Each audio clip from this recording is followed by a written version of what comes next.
Air travel is brutal on the skin, and I used to dread having to travel, especially for work, because I'd always arrive with the skin broken out, dry, dehydrated, and looking a mess.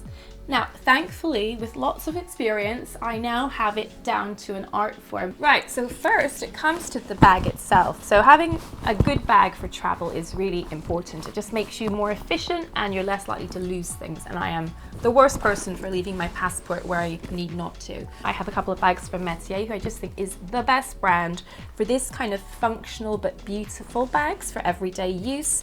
They last forever, they're so well made, and they have compartments for everything. The problem with air travel, of course, is we are dealing with the ultimate in low humidity. When a plane is traveling at 30, 40,000 feet up in the air is incredibly dry. It's desiccated, there is almost no moisture.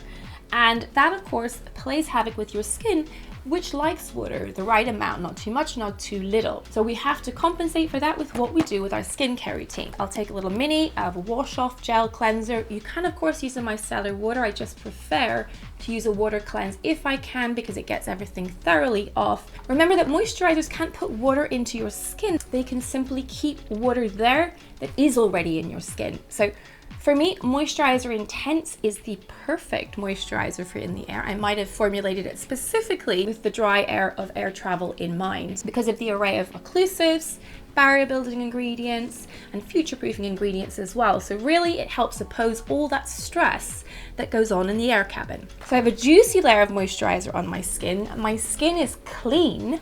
And then, of course, we want something on our lips. And I think you want something as simple as possible to avoid any possible irritation. You want that layer of lip balm just to sit quietly, containing the water in your lips so they don't dry out. Of course, the stress of traveling in the air can cause not only your barrier to disrupt, but also you can tend to break out, which might seem a bit paradoxical. But certainly for me as someone with combination skin, I can be dry here, but very oily here.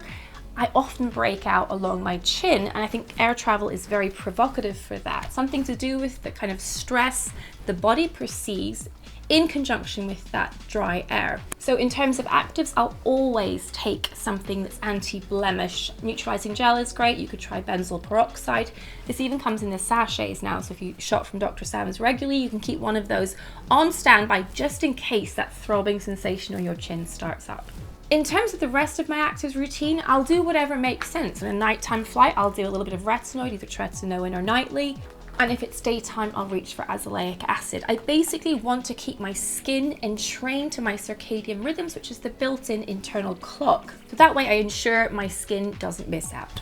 Other things to consider, the hands often do get dry, especially if you're using frequent hand sanitizer. And I like this one from Dr. Bronner. So frequent reapplication of hand cream after hand sanitation before each facial moisturization application.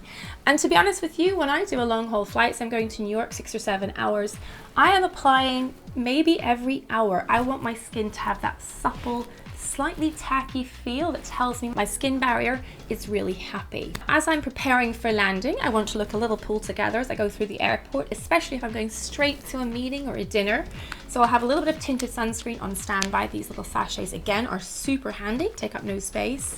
I'll do a little bit of tinted lip balm to give my face a little zhuzh, and maybe groom my eyebrows, a tiny bit of concealer under the eyes, whack on the sunglasses, and we're good. If I'm going somewhere really far and it's overnight, I might pop on a mask. I'm not a big person for wearing LEDs on the plane, that's just not me, but I don't mind a thick, juicy layer of a hydrating mask like Revival mask, and I will decant it into one of these cute little pots just for ease. So that's the skincare side of things taken care of, but I like to do a bit of a wellness routine when I travel. It's a really good time to make sure that you're doing everything right, because I find that with working hard, sometimes when I arrive at a new destination, especially if I'm going on holidays, sometimes my immune system just goes, okay, we don't have to work so hard anymore, we are going to get sick. So I try and prevent that by making sure I've got the right supplements with me. And I take a lot more in the way of supplements now than I ever used to. I think I'm a lot more intentional about health preservation and disease prevention. So I take these cute sachets, and this one is high dose vitamin C from Zuki. I love this, and this is a fantastic product. And I'll take some electrolytes. Again, useful in the air. We can tend to get puffy. the lack of mobility when you're sitting in a seat for long periods of time can mean everything gets a bit stagnant. So I like to get up and move around quite frequently, but I find taking some electrolytes and drinking lots and lots of water help me just arrive feeling so much better. And I'm also super conscious of how much salt I eat in my food in the plane. I love salty food. It's literally my favorite thing. I'm much more of a salty tooth than a sweet tooth. But those little pretzels that come with a drink before your dinner, you know, just be careful. And the subject of dinner and drinks, it is so tempting to have a glass of wine. I really do find that it is the one time on a plane where I can sit down and think, and it's very nice to have a glass of wine when you do that, but I try to keep alcohol with my meal so that it slows down absorption. It's that first glass of champagne that can really get you into trouble. Speaking of not being bothered whilst on the plane, I will always take a notebook with me on a plane. I have probably come up with some of my best ideas as an entrepreneur while sitting on a plane. My team all know the story about getting delayed in Ibiza and how it really kind of crystallized the whole approach to being a really simple but transformative skincare brand based on an article I read by somebody who worked at Apple. So I always carry a notebook, and it is the biggest hodgepodge of ideas and thinking, but often a really great source of inspiration for me. So that's always on hand. Then if I get a little more chill time, I'll do a little bit of reading. I like to take books away with me that I enjoy rereading, and this is one of them, The Japanese Secret to a Long and Healthy Life, all about finding your purpose, and just a really sweet but elegantly written book that crystallizes a lot of the things that I've come to realize are really what life is all about. So a really great book to travel with, and it's quite aesthetically pleasing too. Now, what else is in here? Cashmere socks. I am a cashmere girl, I can't help it. I love having soft things when I travel. It just makes me feel more comfortable, more at home. And I'll have a cashmere wraps also from Metier, I think. So I have those to hand. Surprising what you can get into these bags. I have a hairbrush from La Bonne Brosse. I just love their brushes. An eye mask.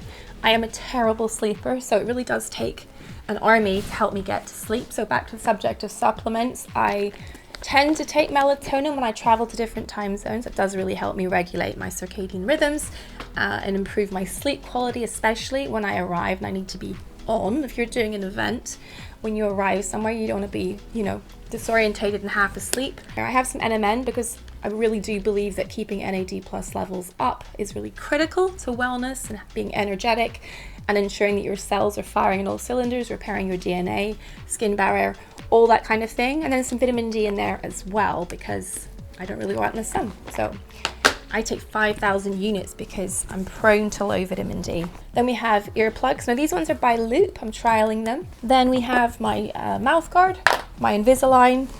I tend to travel with my jewelry in my handbag just in case it goes missing. And a roller, because I live with cats, and therefore, unless I wear all white all the time, I am generally doing this a couple of times a day at the minimum. I have a light because sometimes I feel like making a video on the plane. I have my cards and my passports here in the compartment. And that's it. That's what I travel with. Now, if you've got any questions or you've got any amazing tips that you need to share with me, please drop them in the comments below, and I'll see you guys again soon. Bye for now.